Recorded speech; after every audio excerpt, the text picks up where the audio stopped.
Bien le bonjour à tous, merci d'être présents ce matin pour notre webinaire Proévolution. Ce matin, on va parler de l'évolution du comportement des candidats.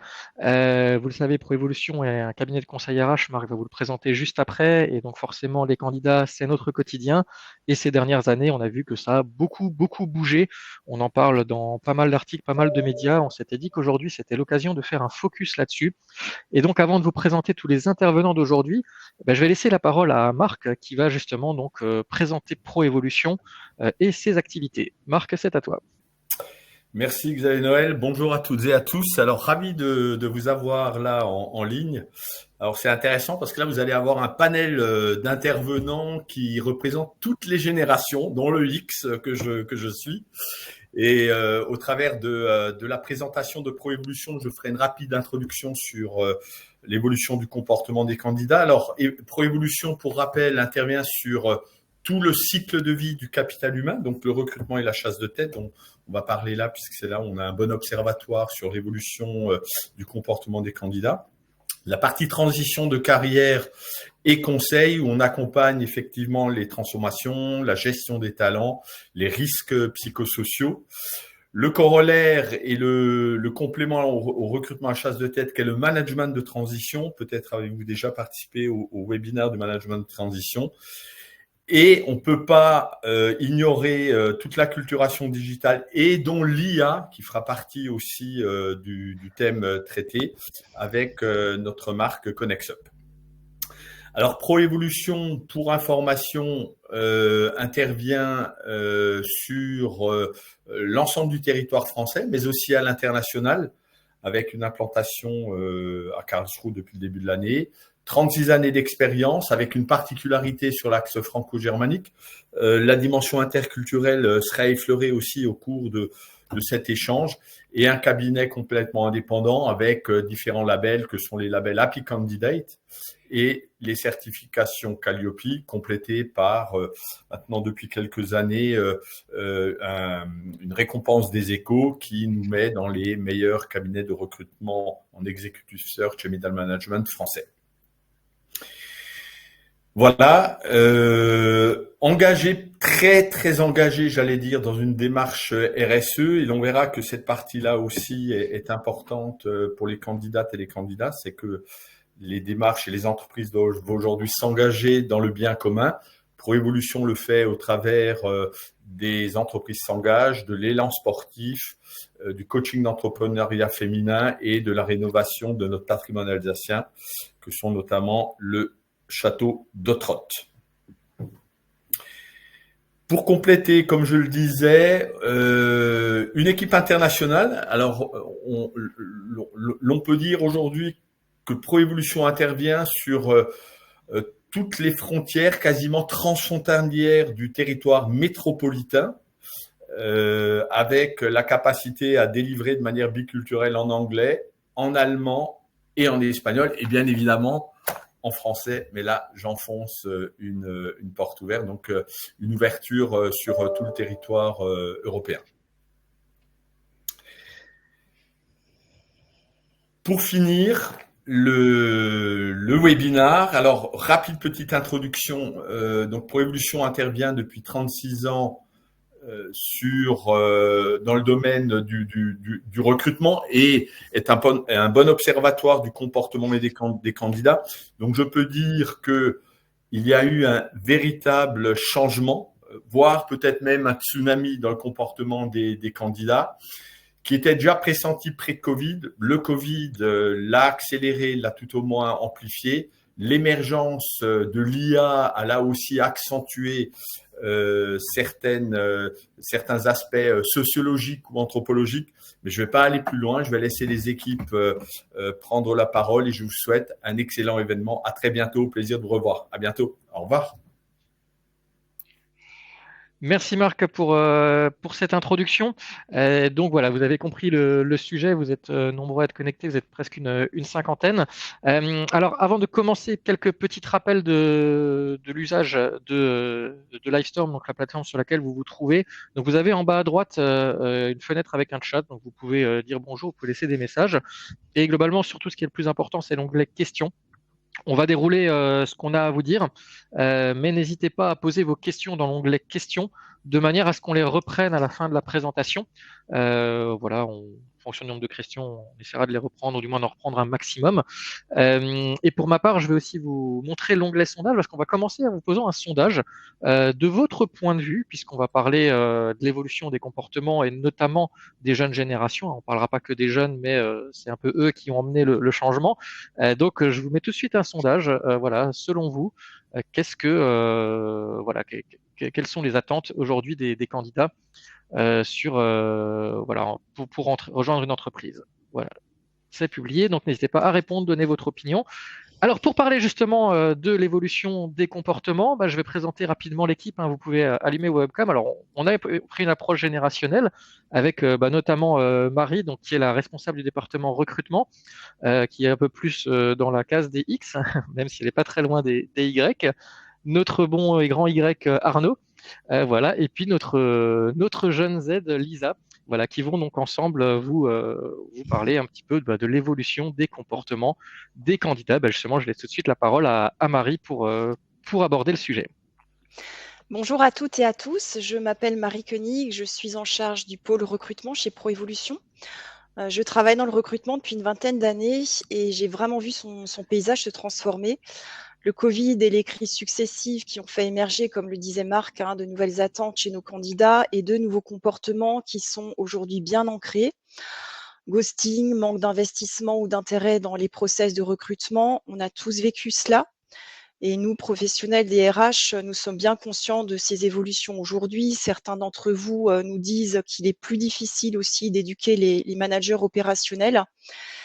Et donc, la question cruciale pour nous, recruteurs et managers aujourd'hui, c'est de savoir qui est la nouvelle génération aux portes de l'entreprise, comment continuer à capter ces jeunes candidats, et enfin, comment nous adapter à ces évolutions malgré les gaps apparents entre les attentes des entreprises et celles des candidats. On va tenter de répondre à ces questions lors de ce webinaire que je présente donc avec mes deux collègues Lisa et Arnaud. Alors, petit retour rapide quand même sur le marché du travail. Le marché du travail qui est toujours en situation de guerre des talents, on le sait tous. Il y a d'abord les aspirations des nouvelles générations et une pénurie dite en nombre, les baby-boomers qui partent à la retraite. Mais ce n'est pas qu'une question de nombre, puisqu'on estime que 65% des jeunes cadres qui vont les remplacer changeront d'employeur dans les 15 prochains mois, ce qui accentue les mouvements en entreprise. Dans certains secteurs clés, comme la technologie, le digital et les sciences, slide Xavier, voilà, la demande de talents qualifiés est donc supérieure à l'offre. Vous allez aussi nous dire que c'est paradoxal avec tout ce qu'on entend, puisqu'il y a quand même des difficultés économiques aujourd'hui pour certains secteurs comme le bâtiment, l'automobile. Il y a aussi toutes les crises géopolitiques. Mais cette tendance est soutenue par les transformations numériques de l'environnement et des énergies, les réinvestissements dans le secteur industriel en France, dont on entend beaucoup parler. Et les trois principales fonctions recherchées restent effectivement les informaticiens, les commerciaux et les techniciens ingénieurs. Ils représentent la moitié des embauches de cadres aujourd'hui. L'économie française aurait besoin de 60 000 nouveaux ingénieurs diplômés par an, alors que les écoles françaises n'en forment que 40 000 actuellement. Alors, qui sont les candidats en face de nous aujourd'hui et quelle sera la prochaine génération? Alors, les Z, effectivement, nés après 1995, ils ont moins de 30 ans, ils sont aux portes de vos entreprises. Il faut savoir qu'ils représenteront un tiers des actifs dans le monde en 2030. On les appelle aussi génération 4C, une génération qui est confiante, collaborative, connectée, créative. Ces juniors et jeunes cadres grandissent dans un monde qui ne tourne plus rond, on peut dire ça comme ça. Malgré tout, ils veulent réussir dans la vie. C'est la génération des makers. Ils entreprennent par eux-mêmes, ils se débrouillent, ils sont convaincus que leur avenir ne dépend que d'eux-mêmes. Ils sont aussi hyper connectés aux réseaux sociaux, aux messageries instantanées. Ils ont aussi cette tendance à vouloir tout et tout de suite. La génération Z est aussi créative. Elle aime proposer des idées, même si au final toutes ne sont pas retenues par les managers. Et enfin, les aides se décrivent comme curieux, sociables. Ils aiment collaborer et partager. Ils sont sensibles aussi à l'éthique de l'entreprise. Ils n'hésitent plus à alterner voyage, CDD, CDI, à changer 3 fois de poste aussi en 3 ans, ce qui ne doit plus choquer un recruteur aujourd'hui. En conclusion, la génération Z et bientôt alpha, qui la suit, se distingue par une plus grande liberté encore par rapport au travail. Elle peut partir vite si un poste ne lui plaît pas. Elle est aussi plus ouverte à de nouvelles expériences, même si certaines ne sont pas en rapport avec ses études. Et puis surtout, elle porte une vraie aspiration d'équilibre entre vie personnelle et professionnelle. Voilà, ce qui me fait une bonne transition avec mes collègues Lisa et Arnaud qui vont maintenant développer les nouvelles attentes des jeunes cadres.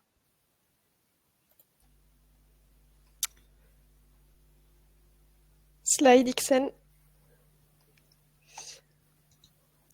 Bonjour à toutes et à tous. Donc, je m'appelle Lisa, j'ai 25 ans. Aujourd'hui, je vais témoigner de mon entrée sur le marché du travail. Il faut savoir que j'ai rejoint Proévolution il y a bientôt 1 an en tant que consultante en recrutement. C'est l'occasion pour moi de vous présenter les critères et les attentes que j'ai eues lors de mes recherches d'emploi. Premièrement, l'aspect sociétal et environnemental est très important pour moi. Je suis très attentive aux initiatives sociales de l'entreprise par son engagement en faveur de diversité et d'inclusion. Également très attachée à mes valeurs personnelles telles que le respect de l'environnement, l'égalité des chances et les pratiques éthiques. J'ai par exemple refusé une opportunité professionnelle dans une industrie lourde qui ne collait malheureusement pas à mes valeurs en termes de protection de l'environnement. Je vais donc laisser la parole à mon collègue Arnaud qui va développer ce point. Merci Lisa. Alors bonjour à tous. Donc moi je suis consultant en recrutement. J'ai une expérience de 10 ans dans le métier et j'ai pu noter une vraie évolution et un vrai changement dans le comportement et dans les attentes des jeunes sur le marché de l'emploi. Ce qu'on constate, c'est vrai que les jeunes aujourd'hui veulent travailler pour des entreprises responsables et qui ont un impact positif sur la société. Donc ça veut dire que nous, en tant que recruteurs, pour séduire les jeunes, il faut qu'on présente la politique RSE des entreprises, de nos clients, à la fois dans nos annonces, mais aussi dans nos messages d'approche quand on va chasser les talents. Ils se renseignent beaucoup sur l'entreprise avant de postuler et peuvent même se désister si les engagements ne sont pas suffisants et à la hauteur de leurs attentes. Lors de nos échanges avec les jeunes, nous discutons parfois plus sur l'entreprise que sur le poste ou les missions. Donc pour les convaincre, ce type d'argument va vraiment faire la différence.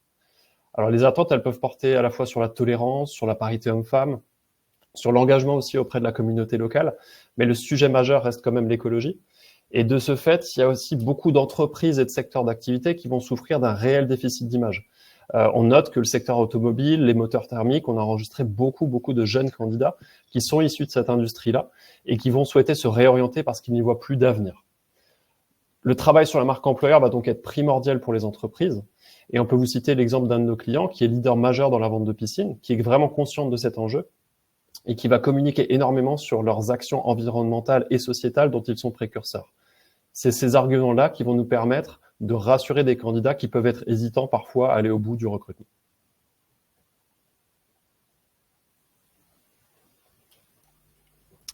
Donc l'organisation du travail, c'est vrai que dans mes recherches, j'ai été très attentive à l'organisation proposée par l'entreprise. Je recherchais une société qui me permette de favoriser mon autonomie, mon organisation. De par la crise sanitaire, j'ai baigné très tôt dans un environnement qui m'a demandé beaucoup de souplesse et d'autonomie, de par le travail hybride. Et c'est un élément que j'ai beaucoup apprécié et que j'ai souhaité conserver dans ma recherche d'emploi. Travailler dans un environnement flexible et dynamique, c'est selon moi primordial pour conserver un équilibre entre ma vie professionnelle et personnelle, un équilibre auquel j'accorde aujourd'hui une très grande importance. Alors c'est vrai que c'est des mots, des termes qu'on emploie énormément depuis la crise du Covid, mais c'est une vraie réalité. L'équilibre vie pro, vie perso est primordial pour les jeunes. Aujourd'hui, ils attendent des horaires flexibles pour faire leurs activités, pour faire du sport.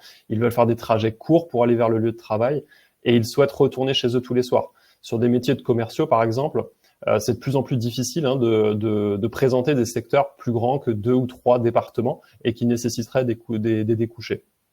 On commence à s'habituer aussi à ce que dès la deuxième ou la troisième question de notre préqualification, on nous demande s'il est possible de gérer son emploi du temps de façon autonome parce qu'ils ne veulent plus se conformer à des horaires. Ils ont également envie de voyager, hein, Marie le disait, et d'avoir beaucoup de liberté. Donc c'est pour ça qu'il ne faut plus être surpris quand des jeunes vont demander des congés sabbatiques ou alors la possibilité de travailler à distance, voire depuis l'étranger. On a aussi beaucoup de candidats qui se sont désistés lors de processus de recrutement quand ils ont appris qu'il y avait des congés imposés. C'est vrai que c'est une tradition en industrie quand l'entreprise ferme en été ou à Noël, et ça peut être rédhibitoire pour certains jeunes candidats. Donc, oui, juste pour finir, pardon sur ce point-là, mais c'est aujourd'hui les jeunes, faut pas qu'on se méprenne, hein, ils veulent vraiment travailler. Mais la différence, c'est que ils veulent poser leurs conditions, donc c'est-à-dire comme ils le souhaitent et quand ils le souhaitent. C'est aussi une génération qui peut s'ennuyer rapidement et déprimer s'ils restent trop longtemps sur une même tâche. Donc vraiment pour conserver les talents, c'est aussi très important de proposer des programmes de formation, de permettre des évolutions rapides. Et un autre conseil qu'on peut vous donner, c'est de mettre à disposition des outils technologiques performants. Marc citait l'intelligence artificielle. On peut aussi citer les plateformes collaboratives qui sont importantes dans des entreprises. Et ce qui va aussi séduire des jeunes, ça va être les équipements ergonomiques pour améliorer leur confort et leur productivité. Donc Arnaud parlait des intérêts pour le CDI, qui est selon moi une réalité pour les jeunes diplômés. Diplômée il y a 1 an d'un master en ressources humaines, je n'étais pas particulièrement attirée par un poste en CDI à l'origine, tout simplement parce que j'avais un besoin de flexibilité, de liberté, qui fait que je souhaitais m'orienter vers des postes plutôt en intérim ou en CDD, pour continuer de développer mes compétences en ressources humaines, puis de poursuivre du coup ma découverte de différents environnements professionnels. La raison de mon engagement en CDI résulte tout simplement du fait que j'ai eu l'occasion de trouver un poste qui me permette de développer mes compétences tout en conservant une certaine autonomie et une flexibilité sur mon travail. Oui, c'est vrai que c'est représentatif du marché aujourd'hui. Alors, on parlera du CDI qui est pas encore démodé, je vous rassure, mais c'est vrai qu'il y a des attentes aujourd'hui dans le freelancing, dans l'entrepreneuriat, dans du travail temporaire, parce que ils ne veulent plus connaître ce sentiment d'enfermement. En sortie d'études, ça leur permet de découvrir différents postes, différents secteurs d'activité et de continuer leur formation. Lisa sortait d'un diplôme RH. Voilà, ça permet de découvrir peut-être la facette recrutement, la facette juridique, la facette paye aussi. Donc c'est vrai que d'enchaîner des petits contrats permet aussi de connaître vraiment ce vers quoi on veut aller dans son parcours. En tant que recruteur, il faut savoir valoriser ces choix-là et ne plus considérer ces parcours comme des manques de stabilité. Donc, comme je le disais, le CDI n'est pas encore démodé parce qu'il y a encore beaucoup de profils et Lisa en est la preuve puisqu'elle a opté finalement pour un CDI chez nous, vont opter pour cette stabilité, cette sécurité de l'emploi que peut offrir le CDI. Donc, ce choix va dépendre de plusieurs facteurs, donc des motivations professionnelles, personnelles, mais aussi économiques.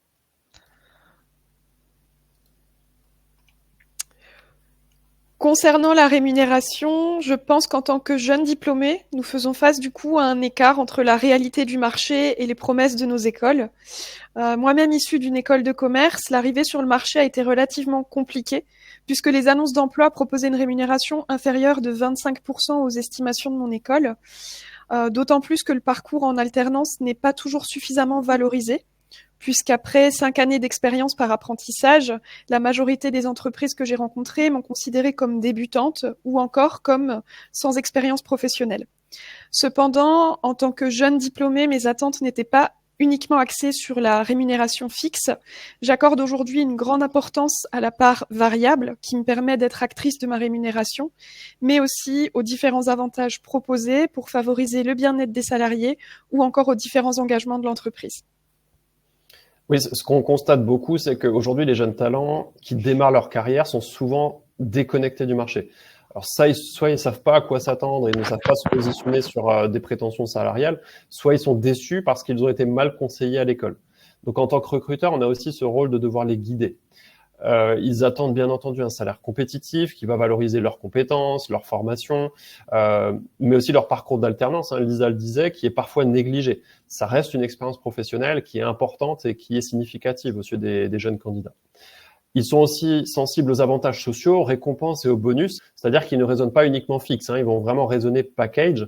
Et comme ils souhaitent évoluer rapidement, ils vont attendre aussi des révisions salariales régulières. Ce qui est très apprécié aussi, ça va être la transparence qui va être donnée en ce qui concerne la politique de rémunération. Pour vous donner une idée, aujourd'hui, on enregistre en moyenne 30% de candidatures supplémentaires sur des annonces qui mentionnent le salaire. Et d'ailleurs, ça risque, voilà, il faut s'attendre à ce que la communication de la rémunération dès nos annonces soit obligatoire d'ici 1 an, puisque l'Union européenne, dans sa lutte contre la discrimination et avec l'objectif de combler l'écart entre les femmes et les hommes, va rendre obligatoire la transparence des rémunérations d'ici 2025.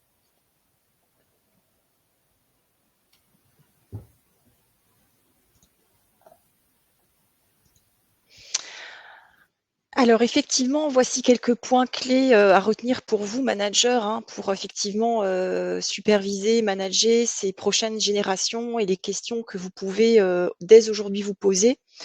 Est-ce qu'il règne déjà un climat de confiance dans mon entreprise, cette nouvelle génération qui souhaite travailler en confiance dans un environnement qui adopte finalement la transparence, la communication?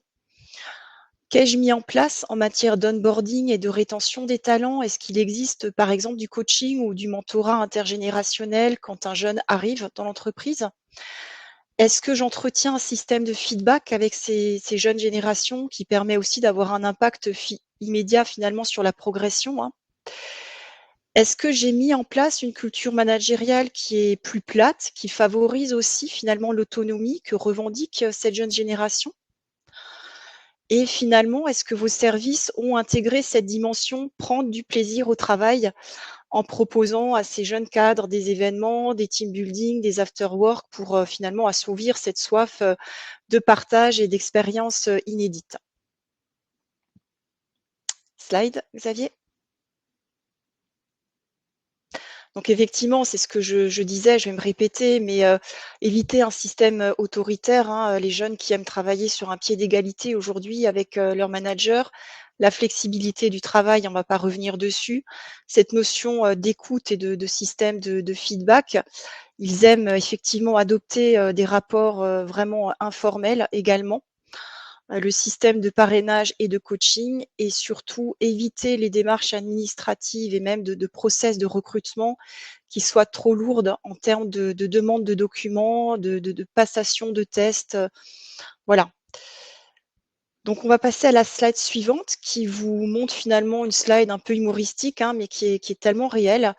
Elle compare les générations de candidats et l'investissement qu'elles sont prêtes à mettre dans une recherche d'emploi. Ne vous attendez plus à recevoir des lettres de motivation des jeunes générations. Tout au plus, elles seront générées par ChatGPT. Ne vous attendez plus à recevoir des candidatures de certaines professions très qualifiées, comme la maintenance, l'informatique.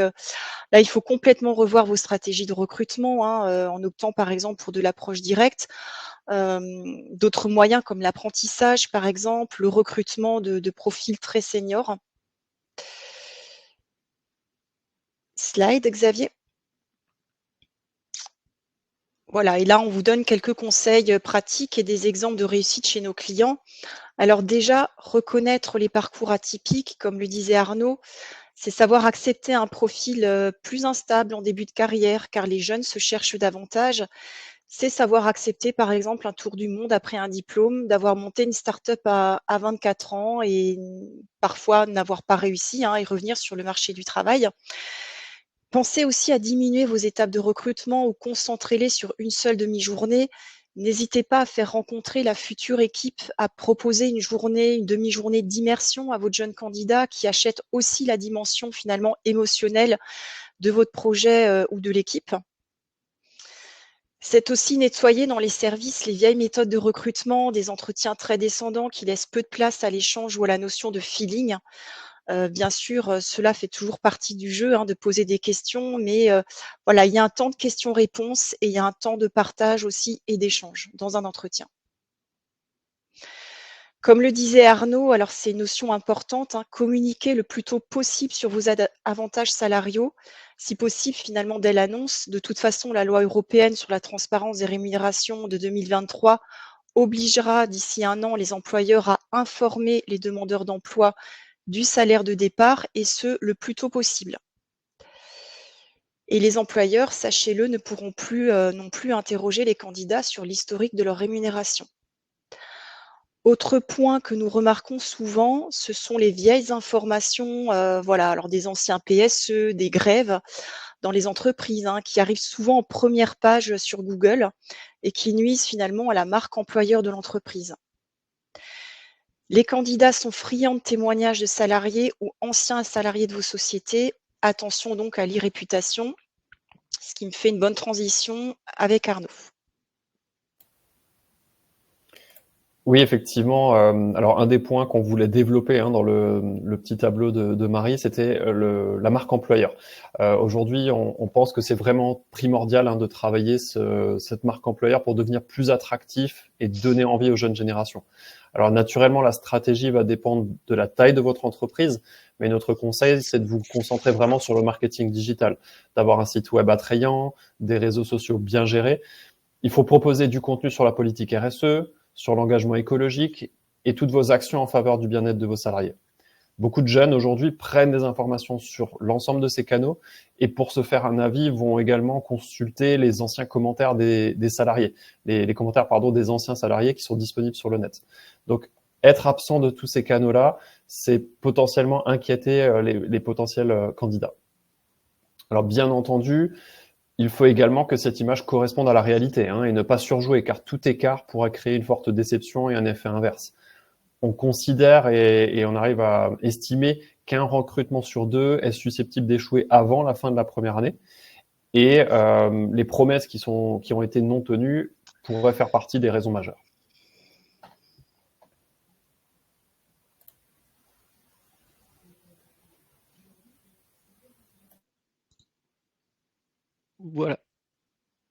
Voilà, on arrive donc au bout de ce webinaire. On a souhaité être assez concis. On sait que votre temps est compté également.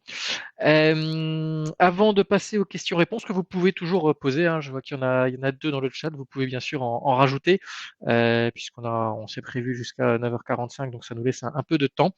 Mais avant ça, donc je voulais effectivement vous partager notre prochain événement, qui est vraiment réservé à notre communauté, mais vous pouvez en faire partie simplement en vous inscrivant, puisque cette fois on vous proposera. Alors c'est marrant, on venait de parler d'e-réputation, de marque employeur. Ça marche aussi dans l'autre sens. C'est-à-dire que vous, en tant que candidat, ou même si vous êtes commercial, manager, vous souhaitez aussi travailler votre image, c'est important que ce soit pour vos projets d'être recruté ou simplement pour développer votre image, pour propulser votre carrière. On vous propose, donc en partenariat avec LMCP, Lauriane Metzinger, le 11 juin à 17h, quelques astuces, tips pour travailler votre personal branding, notamment en ligne. Donc n'hésitez pas à vous inscrire, je vais vous partager le lien, il sera accessible dès qu'on aura coupé le webinaire, mais je vais sans plus attendre vous le mettre dans le chat. Voilà, le temps de le retrouver. Hop, il a été partagé hier sur nos réseaux sociaux. Et je vous invite au passage à suivre Proévolution, que ce soit sur LinkedIn, on en parlait justement, ou par newsletter, etc. Tout ça, vous pouvez passer par le site proevolution.pro et je viens de vous mettre donc le lien dans le chat pour vous inscrire. Donc je précise juste pour les questions, je vous en ai mis dans le chat, il faut utiliser l'onglet questions, mais je vois notamment la question de David que je vais remonter. Et puis je vais tout de suite prendre les premières questions et laisser donc nos consultants y répondre. Alors la première question, c'est une question de Tobias. Tobias qui demande, en tant que cabinet de recrutement à l'international, est-ce que ce que vous partagez aujourd'hui s'applique uniquement à la France? Les tendances sont-elles les mêmes, par exemple, en Allemagne? Peut-être une question pour Marie. Oui, alors je vais y répondre effectivement. Alors il y a des différences marquantes entre les pays et même en Europe. Alors on peut parler de l'Allemagne, c'est un pays intéressant pour nous parce qu'on y est depuis quelques années. Ce qu'on doit noter avec les Allemands, c'est que vous ne pourrez pas prendre de contrôle de référence finalement à l'oral, alors ce qui se pratique en France. Alors eux sont plus habitués à fournir ce qu'on appelle les Zeugnis, d'ailleurs comme les Suisses. Donc ils considèrent que c'est un document qui fait office de contrôle de référence et que les Français ont l'habitude de transmettre des références professionnelles des anciens employeurs, ce qui ne sera pas le cas des Allemands et des Suisses. Impossible également de leur demander des fiches de paye en Allemagne. C'est vraiment des documents qui sont considérés comme sensibles et comme privés. C'est encore une pratique que l'on pourrait avoir en France, qui est de demander les anciennes fiches de paye des collaborateurs. Voilà, ça c'est quelque chose que vous ne pourrez pas faire avec des candidats allemands. Par contre, dans le process de recrutement, ce qu'on a noté, c'est qu'en général, quand les Allemands s'engagent, ils sont plutôt fiables dans le process de recrutement. Ils sont voilà, aussi à vous dire s'ils sont vraiment intéressés ou pas, s'ils ont d'autres opportunités à côté. Donc la notion de perte d'intérêt ou du candidat durant le process de recrutement est moins importante, on va dire, qu'avec les candidats en France. Voilà, j'espère Merci avoir Marie. Oui. répondu à la question. Oui, je pense que c'est pas mal. Après, on va pas citer tous les pays, mais voilà, ça montre déjà quelques illustrations intéressantes. Je prends la prochaine question, question de Arnaud, qui nous cite, nous parlons beaucoup de la jeune génération Z. Comment une entreprise pourrait-elle mieux recruter la génération Y lorsque les postes requièrent plus d'expérience de soft et hard skills? Est-ce que l'un de vous veut répondre? Après, faut se dispatcher entre Marie, peut-être Arnaud, notre Y peut parler. Pour la génération Y, quels sont les arguments à mettre en avant? Est-ce que c'est les mêmes que les Z ou est-ce qu'il y a des choses un peu différentes? Non, globalement, c'est vrai qu'il y a des similitudes, on va dire, dans les attentes, notamment sur la partie RSE, même si je pense qu'elles se sont considérablement marquées ces derniers temps. Après, je pense que sur la génération Y, nous on parlait notamment de secteurs à couvrir, de zones géographiques. Je pense qu'il y a je pense, une tendance quand même un peu plus marquée chez la génération Z à être plus orientée sur la flexibilité, sur les horaires de travail, sur la proximité aussi, sur la liberté dans l'emploi du temps. La génération Y était un petit peu moins, on va dire, parce que j'en fais partie. Je pense qu'on était un peu plus traditionnaliste et puis j'allais dire à valoriser tout autant et peut-être même plus la carrière professionnelle à notre vie privée, parfois à privilégier même la carrière professionnelle à la vie privée. Et là, on sent vraiment que ça s'est un petit peu inversé, où il y a un vrai équilibre maintenant, voire j'allais dire peut-être des générations qui privilégient leur vie personnelle plutôt que celle professionnelle. Alors, je me permets d'élargir la question, puisque du coup, on a parlé des Z et des Y. Est-ce que les comportements des X ont évolué ces dernières années, notamment en post-Covid, ou finalement les X restent sur un modèle traditionnel de ces 30-40 dernières années? Pardon, excuse-moi, Oui, alors c'est peut-être plus pour Marie, voilà la question du coup, puisqu'elle a représenté la génération X aujourd'hui. Je pense que les X ont autant été marqués par ce qui s'est passé avec le Covid. Donc, il y a cette tendance quand même à vouloir aujourd'hui mieux équilibrer la vie personnelle et la vie professionnelle. Et ça, c'est l'héritage de ce qui s'est, encore une fois, du Covid. Donc, oui, je pense que cette tendance-là, elle est plutôt générale aujourd'hui. Elle ne concerne pas que les seules, voilà, les générations de jeunes. Même si globalement, je pense que les X ont plus un sens du devoir, là où les jeunes générations parfois ont plus un sens du droit dans l'entreprise. Vous voyez, ça s'est un petit peu inversé, quoi. Et je vais aussi intervenir sur cette question. On s'est rendu compte, et au travers de plusieurs études, que les X eux-mêmes demandent de plus en plus de télétravail. Voilà, ils y ont vraiment pris goût pendant le Covid. Et même si on parle beaucoup des Z, c'est une tendance qui s'est finalement intergénérationnalisée. Alors, les deux prochaines questions sont liées. Je vais les poser en même temps. La question de David qui disait auriez-vous des données sur le taux d'échec en période d'essai? Y a-t-il des différences générationnelles? Et Corinne qui demandait, merci pour tous ces éléments très intéressants, que pensent les jeunes générations Z et Alpha de la période d'essai? Alors, est-ce que quelqu'un veut Ouais. intervenir sur la période d'essai? Alors, je vais répondre sur la première question, puisque oui, nous avons des données, alors qui ne sont pas forcément différentes entre les X et les jeunes générations. Alors aujourd'hui, les données, c'est 2 périodes d'essai qui échouent en général sur 10. Donc il y a quand même un taux de réussite de 80% dans les sociétés, toutes générations confondues. Ce qui est pas mal, finalement. Et la deuxième question, Xavier, pardon? C'était lié, hein. Il y avait effectivement la question des chiffres et ce que pensent finalement les Z et les alphas de la période d'essai. Est-ce que ils y sont favorables, défavorables? Est-ce que ça peut être un frein? Alors là, il y a quand même une tendance marquée, c'est qu'aujourd'hui, les périodes d'essai dans les sociétés pour les jeunes générations, oui, alors il y a une prise de risque, hein, quand elles changent de poste et on va même jusqu'à suggérer finalement, à nos clients de parfois faire sauter aussi, les périodes d'essai. Lorsqu'elles sont face à des profils très pénuriques et qu'elles savent que ces personnes-là, finalement, pourraient aussi être approchées en période d'essai, voire repartir. Et donc, voilà, stopper aussi le travail très vite, hein, puisqu'on sait qu'elles peuvent partir souvent sous 48 heures, quoi. C'est ça. Et effectivement, on vient de le préciser, hein, la période d'essai, c'est dans les deux sens. Et on a parlé du caractère un peu volage professionnellement de ces jeunes générations. Donc finalement, mettre une période d'essai, prolonger une période d'essai, c'est presque plus un risque parfois pour l'entreprise elle-même que pour le candidat qui, lui, est jeune, est de toute façon en train de découvrir des choses, n'a pas forcément d'attache quand il vient d'arriver. Donc oui, il y a une vraie remise en question de cette période d'essai où finalement l'entreprise est un peu maîtresse puisque c'est elle qui peut la proposer ou non, la rallonger ou non. Donc oui, se poser les bonnes questions par rapport au candidat et au risque de le perdre. Oui, après, juste pour rebondir aussi sur la période d'essai, je pense que quand on parle de jeunes générations, c'est aussi beaucoup de jeunes qui démarrent dans la carrière professionnelle, donc qui n'avaient pas forcément de poste avant de démarrer dans une entreprise. Et finalement, elle sera dans ce type de situation, elle sera pas mal perçue parce que justement, parce qu'on parlait justement des promesses non tenues, elle va être importante justement pour les candidats pour se rendre compte si que voilà tout ce qui a été communiqué en amont, toutes les valeurs qui ont été présentées, est-ce qu'elles sont vraiment, est-ce que le candidat va vraiment les ressentir pendant cette période-là? Et justement, on parlait de sentiment d'enfermement, la période d'essai leur permet justement d'avoir justement cette liberté encore de choisir ou non de poursuivre. Donc ça va dépendre un peu du stade de carrière.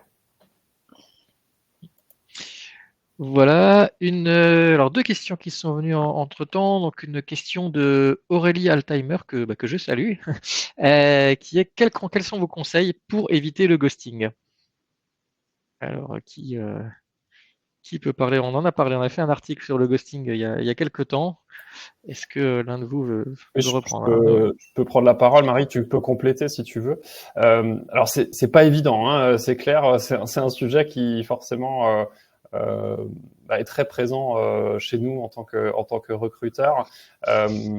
Alors, il y a différents ghostings. Hein. Ça va être les ghostings, c'est-à-dire des candidats qui vont pas se présenter à certains rendez-vous, ou alors qui vont d'un coup arrêter le processus sans nous prévenir.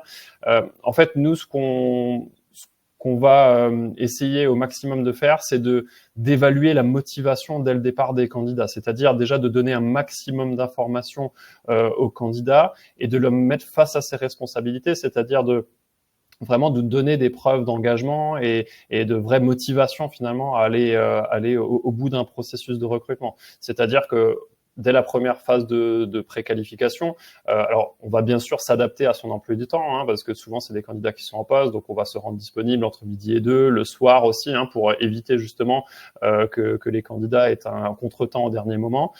Donc on va se rendre disponible et puis après dans notre message, on va déjà vendre la société, hein, plus que se concentrer sur le parcours. On va vendre notre projet et puis ensuite on va lui demander une action, c'est-à-dire un retour d'intérêt par mail, ce qui va nous permettre déjà de jauger si la motivation elle est vraiment réelle et s'il y a une vraie envie de poursuivre le processus de recrutement. Si déjà à ce stade-là on n'a plus de nouvelles, voilà, on n'essayera pas, on se battra pas pour le rencontrer. Donc voilà, on va demander, déjà on va séduire, on va s'adapter à lui. Et ensuite, on va demander aussi des preuves avant d'engager un vrai processus avec des entretiens physiques.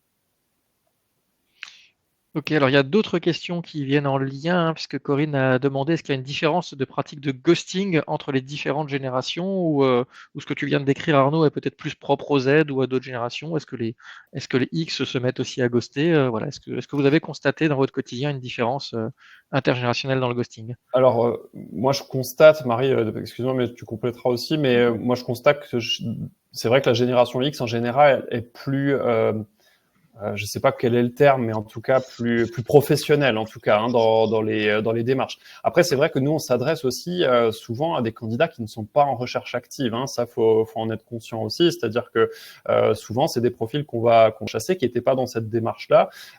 Donc, forcément, il peut y avoir des candidats qui se désistent ou qui finalement abandonnent le processus.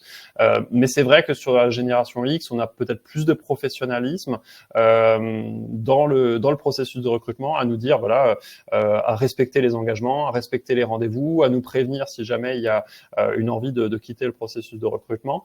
Peut-être un peu plus marqué, c'est vrai que chez les générations Z, elles qui démarrent et qui ont peut-être pas tous les codes encore aussi de ce qui est nécessaire de faire, et puis de l'impact que ça peut avoir aussi de ne plus donner de nouvelles à une entreprise, l'impact que ça peut avoir par la suite, hein, si jamais elle souhaite repostuler un jour dans cette structure-là.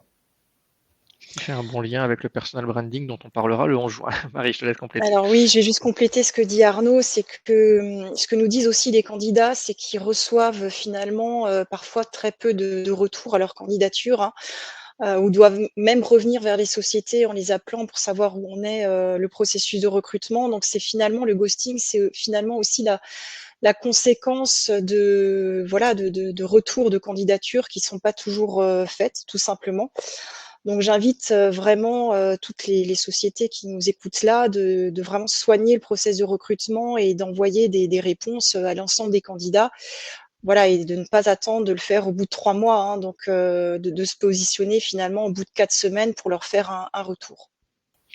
Et ça rebondit avec alors c'est plus une remarque qu'une question de Philippe qui dit le ghosting n'est pas dû à un process de recrutement trop long, dans le sens où est-ce que c'est pas aussi de la faute des entreprises parfois s'il y a du ghosting, et donc là effectivement le conseil de Marie, hein, donc éviter de prolonger, de faire 15 000 entretiens, d'être dans la durée, surtout sur les jeunes générations, on aura envie d'aller vite. Absolument. Donc, Le délai doit être court, et puis après il faut aussi, je pense, s'adapter aussi, hein. C'est-à-dire qu'aujourd'hui on a des outils, hein, la visioconférence notamment, qui peut permettre justement d'éviter des étapes trop contraignantes, hein, qui demanderaient trop d'investissement à un candidat. Donc, faut pas hésiter aussi à, si on a un processus de 3-4 entretiens, hein, ce qui peut arriver, et ce qu'on peut comprendre, hein, sur certaines fonctions où il y a plusieurs parties prenantes aussi dans la décision qui est prise, il faut pas hésiter à faire des premières étapes par visioconférence, peut-être le soir, entre midi et 2, comme je le disais, et de pas demander systématiquement de candidats de poser un congé, hein, comme ça pouvait être le cas à une certaine époque, parce que ça, aujourd'hui, les candidats, ils ne souhaitent plus le faire, hein, et c'est vrai que ça pourrait aussi éviter que certains candidats se découragent. Après, pour compléter ce que dit Arnaud également, la demande de pièces en fait justificatives, de lettres de motivation, réaliser des tests techniques, c'est des choses qu'on préconise vraiment d'inverser. C'est-à-dire qu'à l'époque, on demandait plutôt ce type de documents dès le démarrage du processus de recrutement. Aujourd'hui, on a plutôt tendance à demander ces pièces-là finalement à la fin du processus de recrutement pour éviter de perdre le candidat au démarrage. Voilà, donc c'est aussi quelque chose qu'on suggère à nos clients, hein, c'est vraiment d'être souple sur la demande de pièces et surtout de le faire à la fin du process de recrutement. Même les contrôles de référence, faites-le à la fin, parce que ça peut effectivement aussi finalement face aux candidats, faire en sorte qu'ils désistent, quoi. On va prendre les 2 dernières questions pour respecter le timing de 45 minutes. Donc Julien nous demande, donc nous avons parlé des nouvelles exigences de ces jeunes actifs en comparaison à leurs aînés. Que dire de leur capacité d'apprentissage et d'intégration, toujours en comparaison à ces aînés? Alors, qui de Marie à Arnaud veut prendre la parole au nom des aînés? Écoutez, ouais, c'est une question c'est une très bonne question pour le coup. Alors, nous, on note pas forcément plus de difficultés ou plus de facilité, j'allais dire, à s'intégrer. Je pense que voilà, ça pourrait être le fruit d'un autre débat, hein, j'allais dire, la comparaison entre X, Y et Z.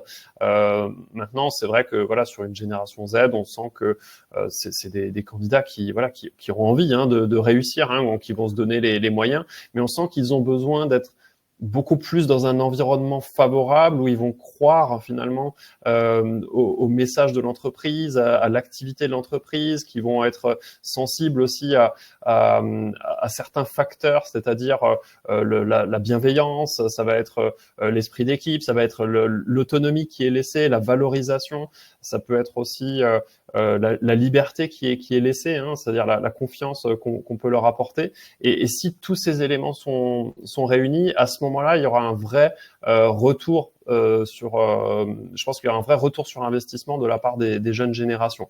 Peut-être que les XY avaient moins besoin finalement de tout cet environnement-là, de tous ces facteurs pour se sentir, j'allais dire tout de suite, concernés. Souvent, moi je me mets à la place, enfin, moi je représente la génération Y, mais souvent, pour moi, l'entreprise était toute puissante et c'était à nous de nous adapter.